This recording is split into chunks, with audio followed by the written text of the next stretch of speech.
Welcome to Beautiful People. My guest today is Special Public Prosecutor Ujjwal Nikam. His track record of getting death sentences stands at 38 today after the sentencing to death of Mohammad Ajmal Amir Kasab, the terrorist apprehended in the Mumbai 26 November 2008 attacks. How does he do it? How does he work? Let's find out from Ujjwal Nikam. Mr. Nikam, thank you for your time. Let me start by asking you if this case that you have just closed, it was definitely one of the fastest that you have addressed. Is it also perhaps the easiest? Some people say that it's an open and shut case. I do agree to some extent so far as accused Ajmal Amir Kasab is concerned. But you will appreciate that only my target was not Ajmal Amir Kasab. It was to expose the Pakistan conspiracy. Absolutely, you are right. Because I was very keen to establish the fact that the criminal conspiracy was hatched in Pakistan and how they were indulging in terrorist activities so far as against India is concerned. This was the main thrust of the entire endeavor. How disappointed are you that Fahim Ansari and Shaibuddin Ahmed were acquitted by the judge? See, I don't accept that finding for two reasons. Firstly, Fahim and Sabahuddin were the co-conspirator, and whatever their acts were before the attack of 26 November. But so naturally, we don't have any direct evidence.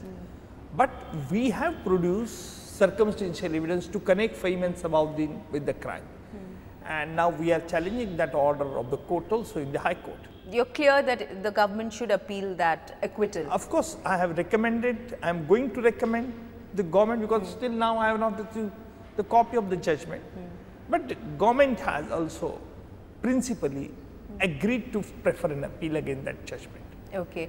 The media and the public at large has scrutinized this case very, very closely. There has been a great emotional charge to the whole case. How easy or difficult did this make your job? Because a lot of people would say it made your job very easy because in a sense the verdict was known. And some people would say it made your job very difficult because how do you divorce yourself from all these external conditions and pressures and focus on the truth? It is correct that in such sensational trials that public sentiments, emotions were also arose. But I am not influenced at all. How did you manage not to be influenced?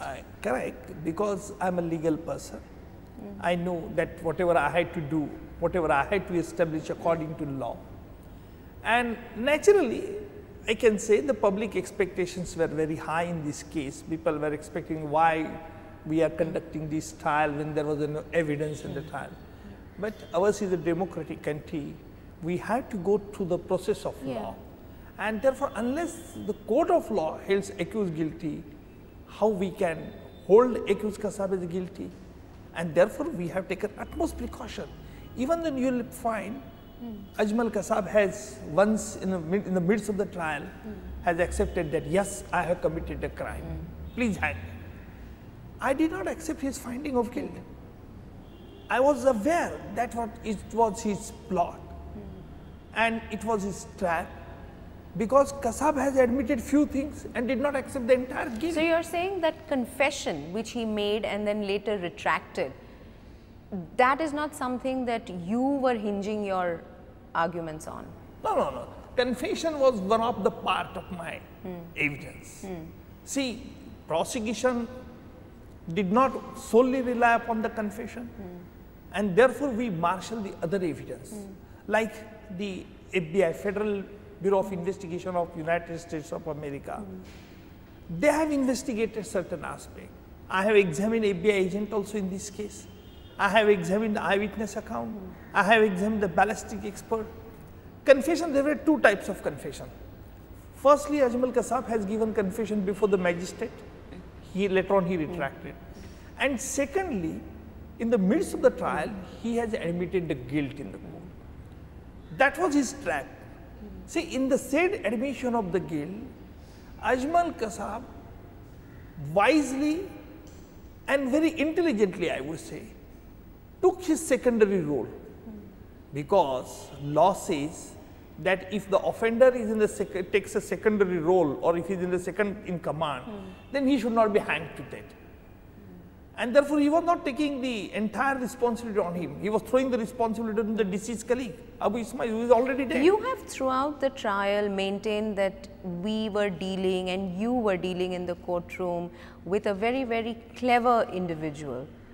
What is it that made you believe that this is not a misguided, brainwashed youth, but in fact a person who voluntarily and intelligently has planned these attacks and participated and perpetrated them? See, for that purpose, I read the interrogation report of Ujjwal Nikam. Not only judicial confession, but interrogation report, along with the other evidence which Ujjwal Nikam and his colleague tried to destroy it. For example, GPS, that is global position system. Kasab and other his colleagues had used the GPS while arriving at Mumbai, and they destroyed the data. But we retrieved the data with the help of the FBI. So in this manner, I could gather many information and evidence, and we place on the record. That is a very good thing in this case. And therefore now we have established the charge of the criminal conspiracy beyond reasonable doubt. How did you filter out the intense, emotionally charged reaction that you had around you from the public as well as the media? This is, I believe, in my own conscience. I know that if I will be swayed away by the public emotion and sentiments, that nobody is going to spare me in future.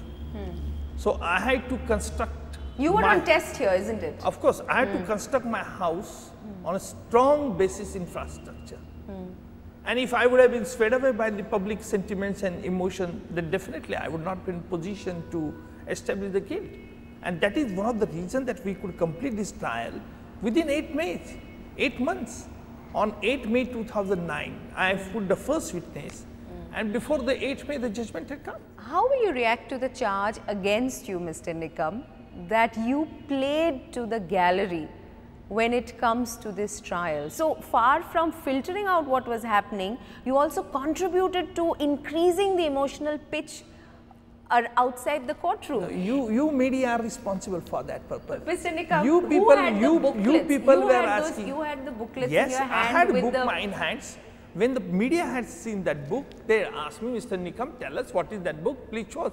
So I just shown it. But the cover of course, that is, I have prepared. That's my note. What's the wrong in it? But the cover which looks like a book which says you are guilty. Of course. You see, a responsible public prosecutor makes his preparation well in advance. This is just like in a war. I am a warrior. I know where to go and where I had to attack. So accordingly, I have made, and that shows how I have done my homework very properly. So you so you're saying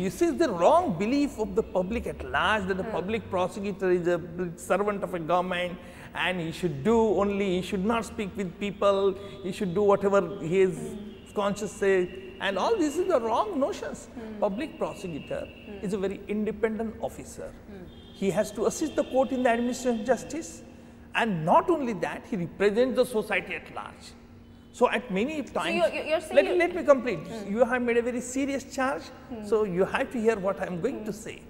Now, in a public prosecutor makes some statement, he is also at liberty to make some statement if according to law that is not possible or permissible. For example, in one Gulshan Kumar murder case, I said that there is no evidence against some of the accused, those may be discharged. This is the autonomous given, and he has been liberty given to it. He is a person, but since a quite decade, we are carrying a wrong impression about the institution of public prosecutor, and you people also should remove that impression. So you totally refute my charge that you have played to the gallery and you increased the emotional pitch. It's not a question of repeating your charge. I am just overlooking and neglecting your charge because it's without any rational foundation. Without any absolutely false.